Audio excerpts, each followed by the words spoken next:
A lot of folks are jumping in to defend Lieutenant Colonel Alexander Vindman after some on cable news used an old trope to question his loyalty to our country. Former U.S. Ambassador to Russia, Michael McFaul, a frequent guest on this broadcast, served with Vindman in Moscow when he was a military attaché at our U.S. embassy. And earlier tonight, Ambassador McFaul wasted no time defending his former colleague. So I know Colonel Vindman. He is a first-rate military officer. He was an outstanding official at our embassy. He was appointed at the National Security Council because he is one of the best and the brightest. And the idea that somebody with his resume would not serve the United States of America is just disgusting. It's outrageous. And I want those people to apologize and to remember what they're doing when they take cheap shots at people like Colonel Vindman when they don't know his background and they don't know his history. With us tonight to talk about it, Clint Watts, former FBI special agent, a distinguished research fellow at the Foreign Policy Research Institute, and author of Messing with the Enemy, Surviving in a Social Media World of Hackers, Terrorists, Russians, and Fake News. Clint, we talked about having you on under the headline of what must Vladimir Putin be making of what he sees? So let's start there. What does Putin make of all this? If you look at how the U.S. opposes aggression from a foreign state like Russia, every element of the government has been attacked, but not by Russia, but by people in the White House, people in Congress, people in the public. Think about it. FBI agents of the Counterintelligence Division that have investigated and done their duties to counter Russia have been tarnished out in the public, pushed down, degraded on Twitter. Now you have this lieutenant colonel. He is one of our experts on Russia and Ukraine. Do you think he will ever be able to effectively do his job? Probably again. He is somebody that's designing strategy, served in Moscow and Kiev. Shift to the State Department.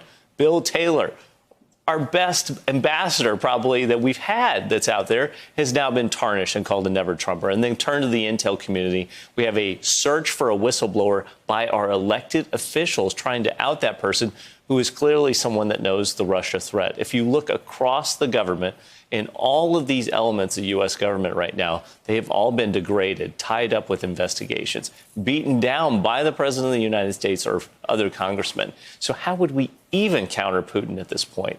If you were looking at it from afar, Russia just cannot believe everything that's been given to them.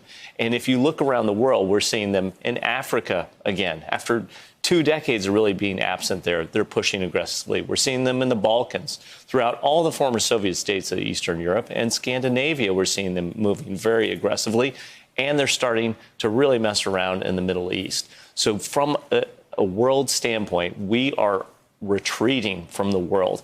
And our top defenders across all of the United States government are back on their heels due to infighting in our own country. Vladimir Putin hasn't done any of it. We're doing it to ourselves. There's been a lot of talk about this lieutenant colonel being the recipient, and for good reason, of the Purple Heart. He was in an IED blast.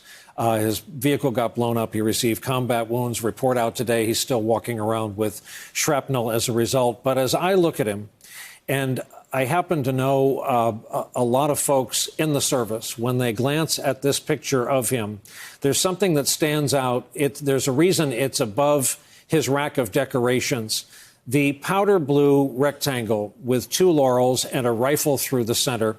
As a West Point grad yourself and an Army veteran yourself, tell our audience what that decoration is and what it means to his fellow veterans and service members. That's the Combat Infantryman Badge. It is an esteemed award that's given to those that actually fight as infantrymen or special forces, colonel and below, in actual combat action. Or for sustained days at a time. That's exactly right. And it was actually developed during World War II to be given to infantrymen to sort of give them some sort of status or incentivize them, make them feel like they've had a great achievement for getting out to the front lines.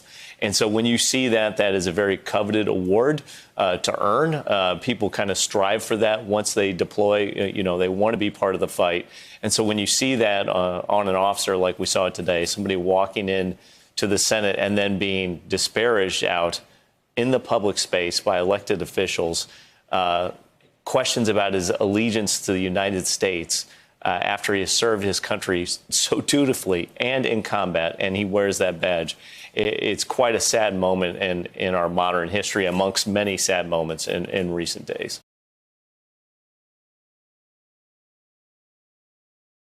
Hey there, I'm Chris Hayes from MSNBC. Thanks for watching MSNBC on YouTube. If you want to keep up to date with the videos we're putting out, you can click subscribe just below me, or click over on this list to see lots of other great videos.